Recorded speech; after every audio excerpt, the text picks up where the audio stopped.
ಬಾಗಲಕೋಟೆ ಮುಧೋಳದಲ್ಲಿ ಘಟಪ್ರಭಾ ನದಿ ಪ್ರವಾಹ ಬಾಧಿತರಿಂದ ಪ್ರತಿಭಟನೆ. ಮುಧೋಳ ಬಂದ್ಗೆ ಕರೆ ನೀಡಿದ ರೈತ ಸಂಘಟನೆಗಳು ಪ್ರವಾಹ ಬಾಧಿತರ 34 ಗ್ರಾಮಗಳಿಗೆ ಶಾಶ್ವತ ಪರಿಹಾರಕ್ಕೆ ಆಗ್ರಹಿಸಿ ನಡೆಯುತ್ತಿರುವ ಪ್ರತಿಭಟನೆ. ಬಾಗಲಕೋಟೆ ಜಿಲ್ಲೆ ಮುಧೋಳ ನಗರ ಬಂದ್ ಘಟಪ್ರಭಾ ನದಿ ಪಾತ್ರದ ಪ್ರವಾಹ ಬಾಧಿತ ಗ್ರಾಮಸ್ಥರಿಂದ ಪ್ರತಿಭಟನೆ. ನಗರದ ಸಂಗೊಳ್ಳಿ ರಾಯಣ್ಣ ವೃತ್ತದಿಂದ ಆರಂಭವಾದ ಪ್ರತಿಭಟನೆ ತಹಶೀಲ್ದಾರ್ ಕಚೇರಿವರೆಗೂ ನಡೆದು ಬಂದ ಪ್ರತಿಭಟನಾ ಮೆರವಣಿಗೆ. ಮುಳುಗಡೆ ಸಂತ್ರಸ್ತರ ಸಮಸ್ಯೆಗೆ ಸ್ಪಂದಿಸದ ಸರ್ಕಾರದ ವಿರುದ್ಧ ಆಕ್ರೋಶ. ನಗರದ ವ್ಯಾಪಾರಸ್ಥರು ಸ್ವಯಂ ಪ್ರೇರಿತರಾಗಿ ಅಂಗಡಿ ಮುಂಗಟ್ಟು ಬಂದ್ ಮಾಡಿ ಬೆಂಬಲ.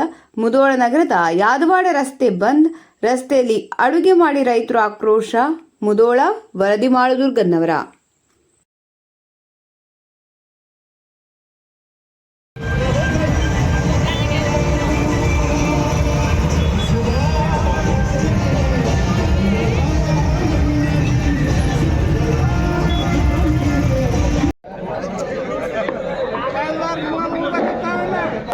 ರೈತ ಹೋರಾಟಕ್ಕೆ ಆತ್ಮೀಯ ನನ್ನೆಲ್ಲ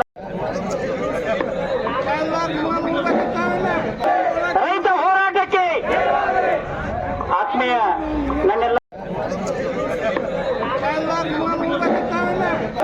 ರೈತ ಹೋರಾಟಕ್ಕೆ ಆತ್ಮೀಯ ನನ್ನೆಲ್ಲ ಇಂಥ ಒಂದು ಸಮಾಜದಲ್ಲಿ ಅಥವಾ ರೈತರಲ್ಲಿ ಏನೇ ಒಂದು ತೊಂದರೆ ಆದಾಗ ಇಷ್ಟೊಂದು ಹೋರಾಟ ಮಾಡುವಂತ ರೈತರ ಇರದಿಂತ್ರ ನಮ್ಮ ಒಂದು ದಿನನಿತ್ಯ ಜೀವನ ಸಾಗ್ತೈತೆ ಅಂತ ಬಹಳ ಹೆಮ್ಮೆಯಿಂದ ಹೇಳ್ತಾ ಇದ್ದೀನಿ.